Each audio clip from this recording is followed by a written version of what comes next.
बहुत सावधानी से कथा सुनिएगा और अपने चित्त में उतारिएगा। शिव महापुराण की कथा जिसके घर में चल रही है, जिसके टीवियों पर चल रही है, जिसके फेसबुक यूट्यूब पर चल रही है, जिसके मोबाइलों में चल रही है, घर में भले 5 मिनट शिव महापुराण की कथा चले, पर प्रतिदिन अपने मोबाइल को चालू कर 5 मिनट शिव पुराण चालू कर छोड़ दिया।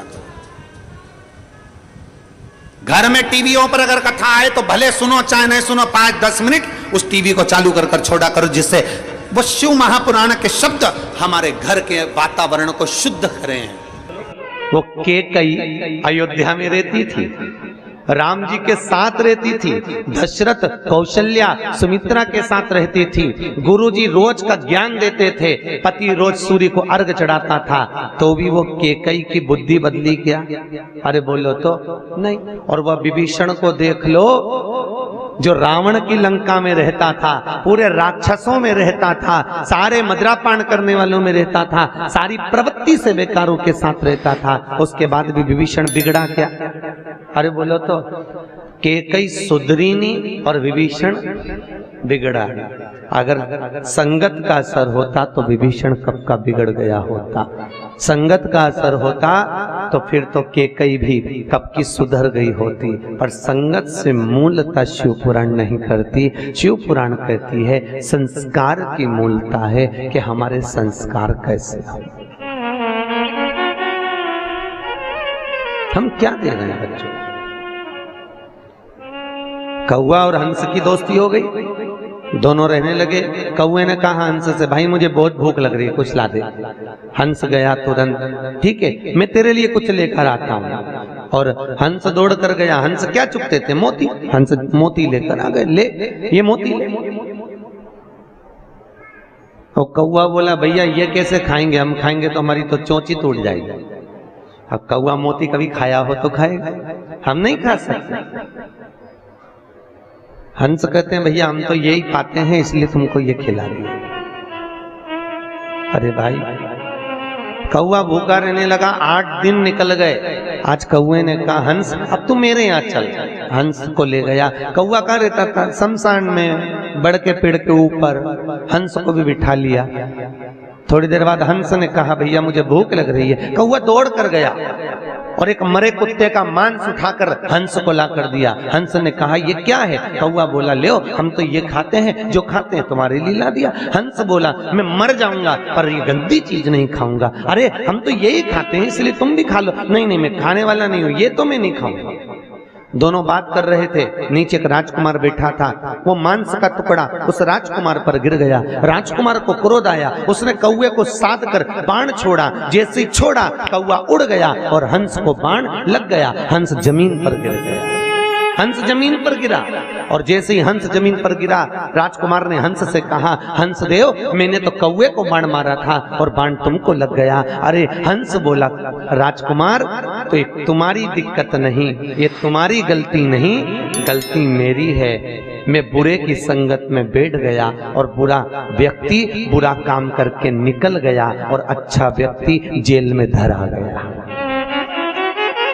जो बुरा होता है वो बुरा कर्म कर कर निकल जाता है। बुरा करने वाला व्यक्ति बुराई कर कर निकल जाता है। बुरा कर्म करने वाला व्यक्ति अपना बुरा तत्व ग्रहण कर कर, बुरा तत्व प्रसिद्ध कर कर निकल जाता है। पर जो अच्छा है, जो अपनी बुद्धि से, चित्त से, अपने मनन से जो बहुत अच्छा है वो धरा जाता है।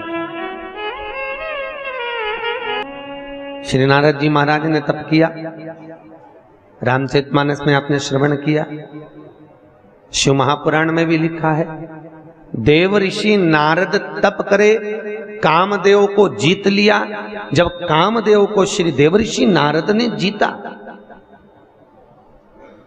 तो सबसे पहले देव ऋषि नारद कामदेव को जीतकर अगर पहुंचे तो सीधे पहुंचे भगवान शंकर के पास। क्यों? क्योंकि भगवान शंकर ने कामदेव को नहीं जीता था। कामदेव ने शिव जी की समाधि को तोड़ दिया, समाधि को तोड़ दिया।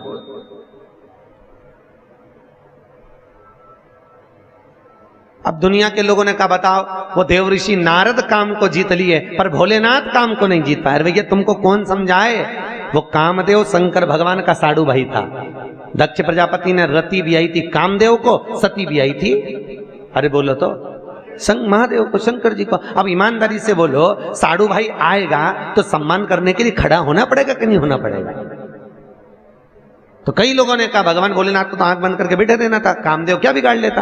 कामदेव ने भगवान शिव की समाधि क्यों तोड़ी और भगवान शंकर ने समाधि क्यों तोड़ी? वो तो बैठे रहते। भैया, धर्म पत्नी के रिश्तेदार अगर आए तो पति का फर्ज है कि थोड़ा सम्मान देना पड़ता है। नी दे अब रहने दो।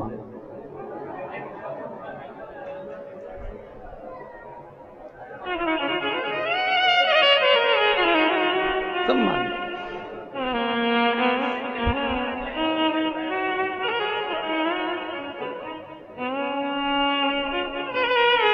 अभी हमारे बनवारी लाल जी मामा जी को लेकर आए थे और इनके माता के पक्ष के मामा जी थे, है?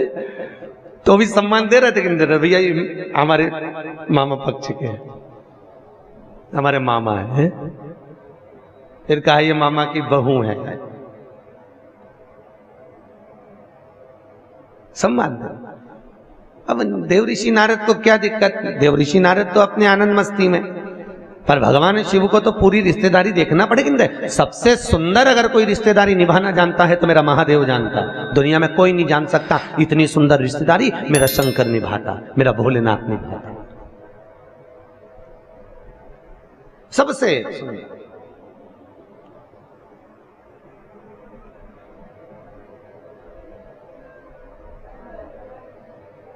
और उसके बराबर कोई दुनिया में रिश्तेदारी निभा भी नहीं सकता। एक केवल महादेव थे भगवान शंकर, जो अपने पुत्र गणेश और कार्तिकेय से कहते थे कि रक्षाबंधन का त्योहार है, जाओ अपनी बहन अशोक सुंदरी के पास जाओ और राखी बंधवा कर आओ। कौन कहते थे? भगवान शिव, भगवान महादेव। जाओ अशोक सुंदरी के पास में जाओ और जाकर राखी बंधवा कराओ। तो कई बार कार्तिकेय तो कहते थे पिताजी हम रक्षाबंधन पर अपनी दीदी के यहाँ नहीं जाएंगे, उसको आना पड़ेगा। वो आए।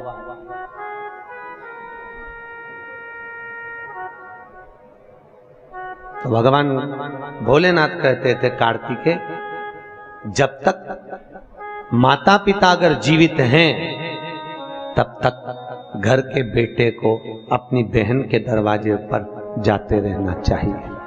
क्यों? बुजुर्ग माँ बाप नहीं जा सकते, वृद्ध माता पिता अपने बेटी के घर बार बार नहीं जा सकते। क्यों? क्योंकि अधिक मास की कथा में लिखा है अगर बेटी के घर का एक अन्न का दाना खा ले तो व्यक्ति मरते समय उसके मुख में तुलसी का दल नहीं मिलता। अगर बेटी के घर का एक गिलास पानी पी लो तो मरते समय गंगा जल नहीं मिलता। ये अधिक मास में आप लोग जो 33 मालपुए का दान करते हो, क्यों करते हो?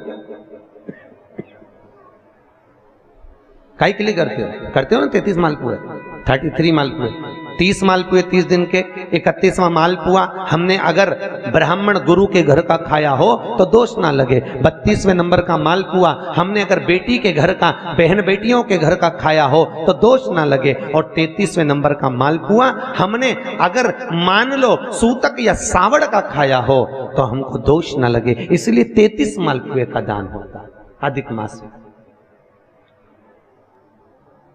या करते हैं सब लोग दान मालपुए का। 33 मालपुए दान किए जाए।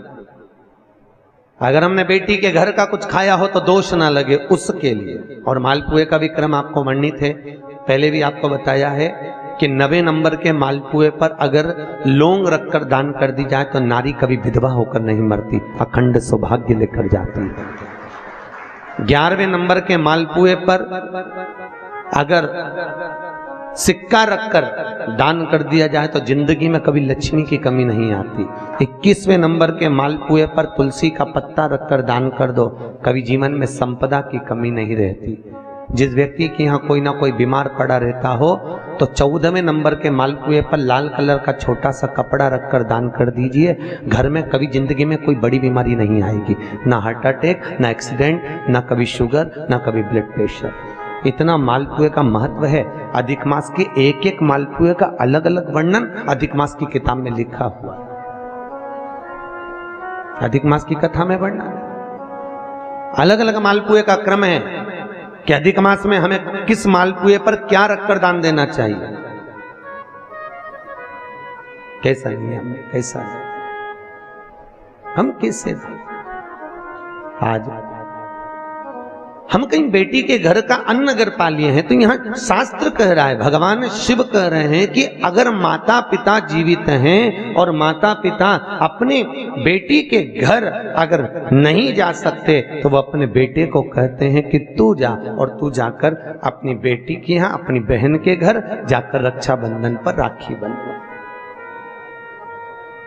जाओ तुम जाओ। और भगवान गणेश जी महाराज राखी काय पर बैठकर बांधी जाती है? अरे बोलो तो, एक चौकी पर, पाटे पर, आसन पर बिठाकर रक्षा सूत्र बांधा जाता है। राखी बांधने के बाद बहन भाई के माथे पर, अरे बोलो तो, तिलक कर दो। आप लोग भी तिलक करते हैं। तिलक क्यों किया जाता है? तो कहते हैं ये तिलक हमारे यहाँ शुभ कार्य का प्रतीक है। पर तिलक प्रतीक है, पर जो चावल हम तिलक में लगाते हैं ये क्यों लगाते हैं? ये चावल का क्रम कहां से चालू हुआ? सिर में चावल चिपकाना, तिलक लगाने के बाद चावल लगाना, कहां से चालू हुआ? ये चावल है क्या? आखिर ये चावल तिलक के बाद में ब्राह्मण या आप किसी को भोजन करा रहे हो, जमाई को तिलक कर रहे हो, बेटी को तिलक कर रहे हो, तो कंकु लगाने के बाद चावल क्यों लगाया जाता है? उस चावल का क्या प्रमाण? उस अक्षत का क्या प्रमाण? क्यों लगाते हैं उसको? लगाते लगाते पूरी जिंदगी हो गई, अरे तो बता दो क्यों लगाते हैं? वो चावल का क्या प्रमाण है? कि कंकु का तिलक तो लगाया, वो हमारे यहाँ शुभ कार्य का प्रतीक है, समृद्धि का प्रतीक है। पर जो अक्षत हम माथे पर किसी के लगाते हैं कंकु लगाने के बाद में, चंदन लगाने के बाद में जो चावल लगाया जाता है, वो चावल का क्रम क्या है? तो शास्त्र कहता है, सुंदर विष्णु पुराण में भगवान वेदव्यास जी ने वर्णन करा, जिसके मस्तक पर तिलक लगाया जाता है वो शुभ कार्य का प्रतीक होता है। और अक्षत इसलिए लगाया जाता है कि इस अक्षत के माध्यम से आपकी जिंदगी में ये शुभ कार्य निरंतर चलता रहे, इसलिए अक्षत उसके माथे पर लगाया जाता है शुभ कार्य के लिए, निरंतर चलने के लिए। इसको कहते हैं अक्षता। अक्षता का मतलब क्या है? निरंतर चलता रहे, निरंतर बढ़ते रहो। दूल्हा दुल्हन की जब जयमाला होती है, आपके यहाँ होता कि नहीं होता पता नहीं, पर महाराष्ट्र में तो एक नियम है कि दूल्हा दुल्हन की जब जयमाला होती है तो सबको पीले चावल दिए जाते हैं। इधर देते हैं क्या है? तो पीले चावल देते हैं, और पीले चावल देकर फिर उसको सती वचन के अनुसार उस पर छोड़ा जाता है। शुभ मंगला, अरे बोलो तो, सावधान, शुभ मंगला सावधान।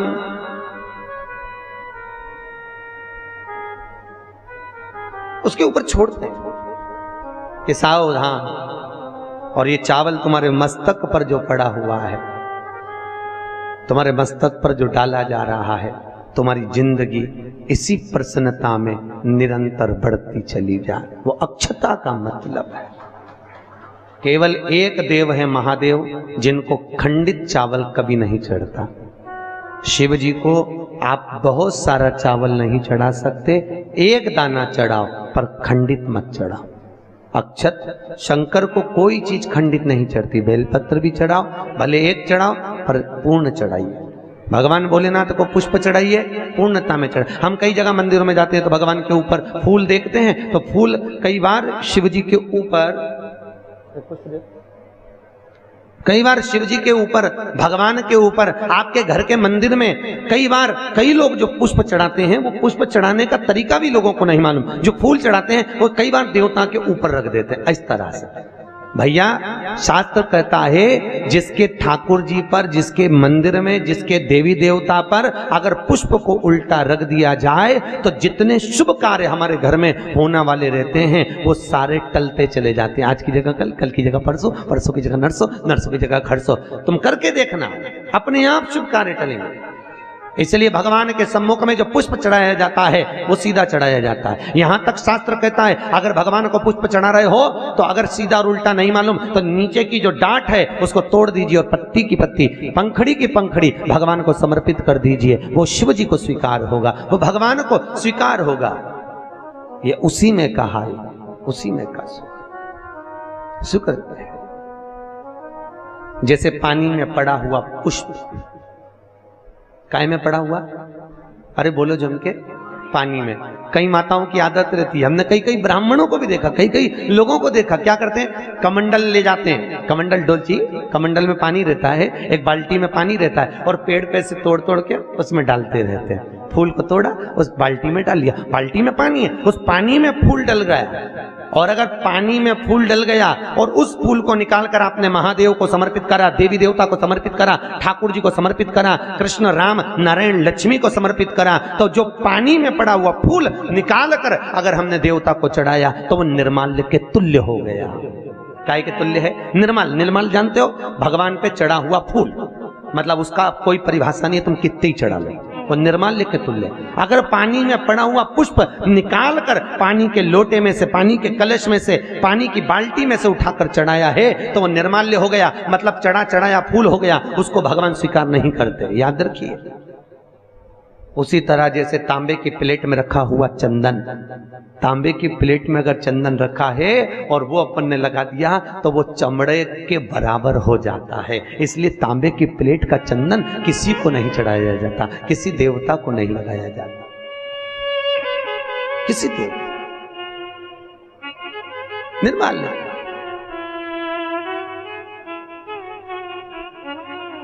भगवान शिव कहते हैं तुम्हारे पास में कुछ नहीं है, पूर्णता का समर्पण, पूर्णता। पर आज के जमाने में लोग पूर्णता देते कहां हैं? एक बात बताओ, भगवान के मंदिर में नारियल फोड़ा, राम जी के मंदिर में, हनुमान जी के मंदिर में नारियल फोड़ा, और वो नारियल फूटने पर अच्छा निकल गया तो भगवान ने स्वीकार करा कि नहीं करा? अरे बोलो जम के, अच्छे से बोलो, करा? अच्छा ठीक है, आप बोल रहे हो करा, शिव पुराण करे ही नहीं करा। अगर नारियल फोड़ने पर राम मंदिर, हनुमान मंदिर में, देवी मंदिर में नारियल को फोड़ा और फूटने के बाद अगर वो नारियल अच्छा निकल गया, उसमें से थोड़ा सा टुकड़ा तो तुमने भगवान को चढ़ाया, बाकी का सब घर ले जाके चक्कू से निकाल के खा गए। और मान लो वो नारियल फूटने पर बेकार निकल गया तो तुम उसको घर ले जाओगे? नहीं। क्या करोगे? जब हनुमान जी की परिक्रमा कर रहे होगे तो नारियल को वहीं पटक दो। तो भगवान शिव की कथा कर रही है कि भगवान शंकर को पूर्णता का भाव चाहिए। बेलपत्र दो, पूर्ण दीजिए, पुष्प दो, पूर्ण दीजिए। ओम श्री शिवाय। नमस्ते हम दर्शकों, आज की कथा में पंडित प्रदीप जी मिश्रा ने रायपुर छत्तीसगढ़ में जो कथा चल रही है उसके दौरान बहुत सारे उपाय बताएं और साथ ही जो है शिव पुराण का जो है वाचन किया है। इसके साथ में जो है उन्होंने जो है भगवान शंकर और पार्वती का जो है वाचन यहाँ पर किया है। जो भी चित्र दर्शन उन्होंने किया है वो भी बहुत अच्छी तरीके से किया है। तो अगर आप भी जो है कथा को ध्यान से नहीं सुने हैं तो एक बार और कथा को ध्यान से सुन लीजिए, और अगर आपने कथा को ध्यान से सुन लिया है तो आगे आने वाली कथा को सुनने के लिए प्रतिदिन आपको इस चैनल पर जो है कथाएँ मिलती रहेंगी। जो भी जहाँ का स्थान पर भी जो कथाएँ चल रही है वो जो है आपको इस चैनल के माध्यम से जो है प्रतिदिन 2 भाग में जो है कथा मिलती रहेगी। तो आपको भी जो है डेली कथा देखनी है तो चैनल को सब्सक्राइब कर लें और पास में आ रहा है बेल आइकन को प्रेस कर दें ताकि आपको समय पर कथा का अपडेट मिले।